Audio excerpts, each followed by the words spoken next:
So I think we've just heard the very best of the way in which the scientific enterprise has enriched us, not by chopping the world into little pieces, but by seeing the way in which those little pieces interweave. And yet,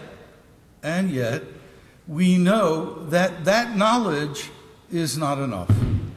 If it were enough, we would be far farther along than we are in protecting the Greenland ice sheet and healing the planet. Why are we meeting in a church? Why did the network of spiritual progressives take the initiative in pulling together that amazing amalgam of religious, spiritual, and secular organizations?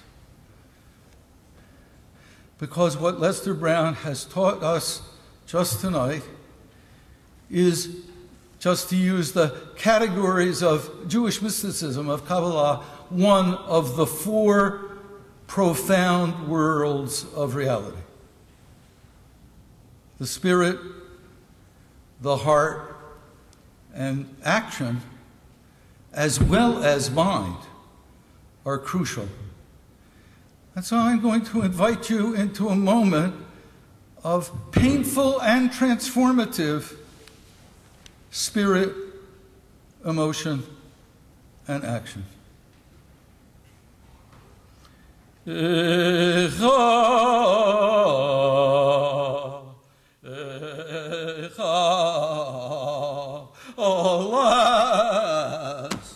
alas, how lifeless sits the sea coast, once filled with fish, with petrels and pelicans, once filled with the living fisher folk, livelihood and life, now bereft,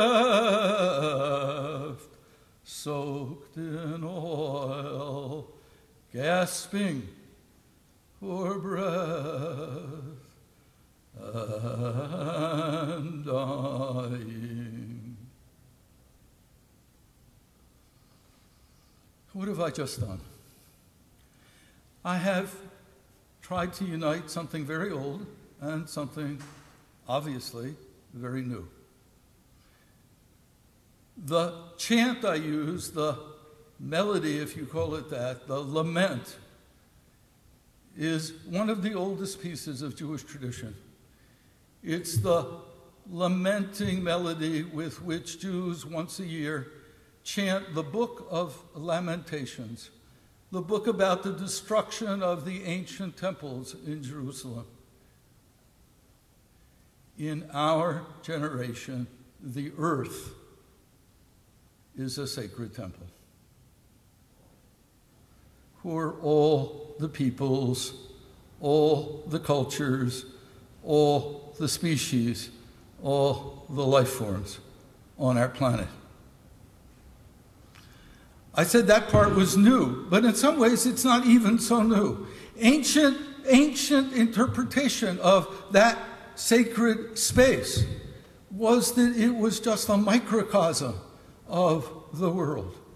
And that the offerings that were given there, from salt, which celebrated the mineral world, to grain, barley, corn, pancakes, fruit that celebrated the world of vegetation, to the animals who celebrated animal, and to the songs of the Levites that celebrated the human ability to sing, to breathe, to turn breath into song. That's what it was there for. And the sense of suffering, the sense of bereavement, was about the sense of disconnection from the earth. We heard about the crisis of food. Everything that was brought to that place was food.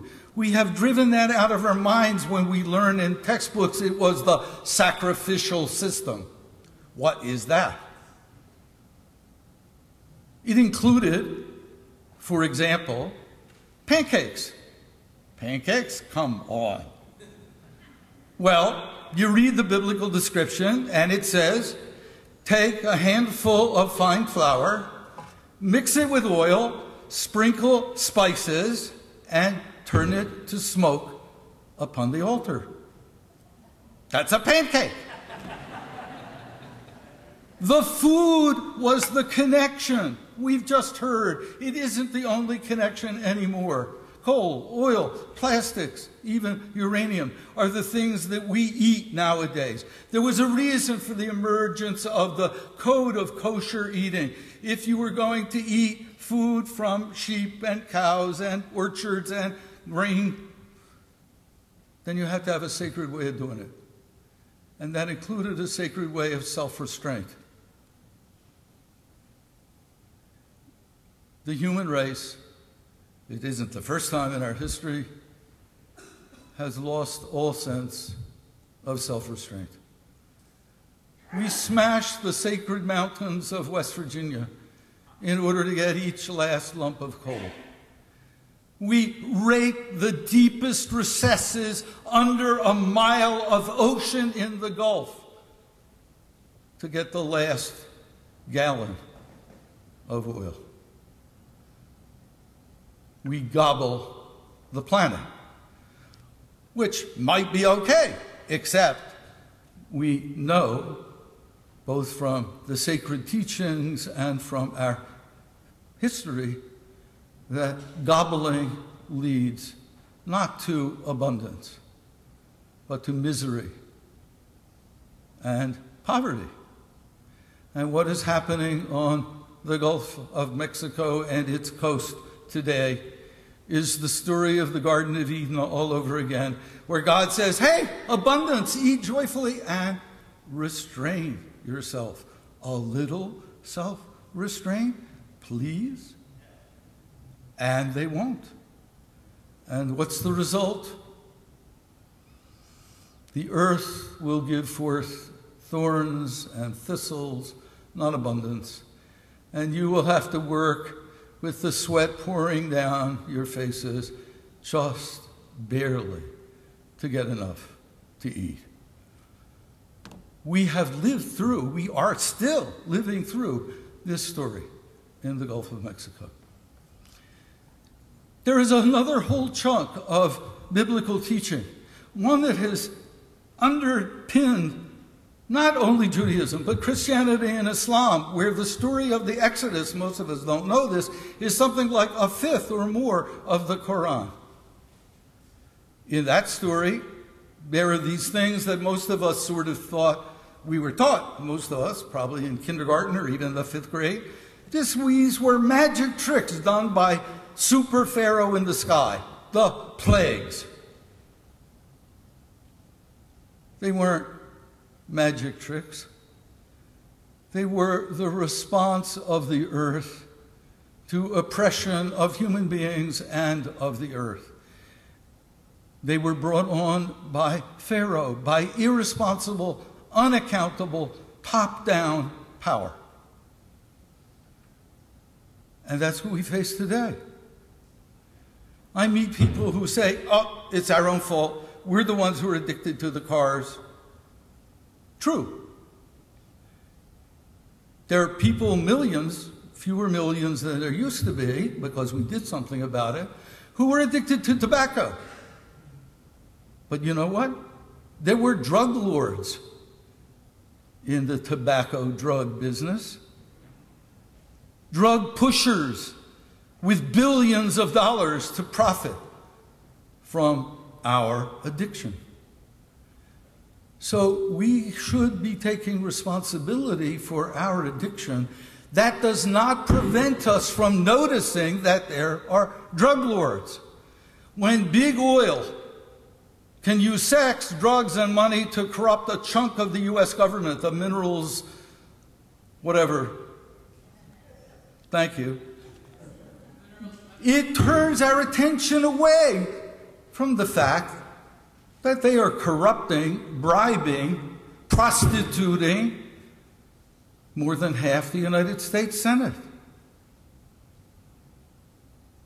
Even more important than what they did with the Minerals Management Service.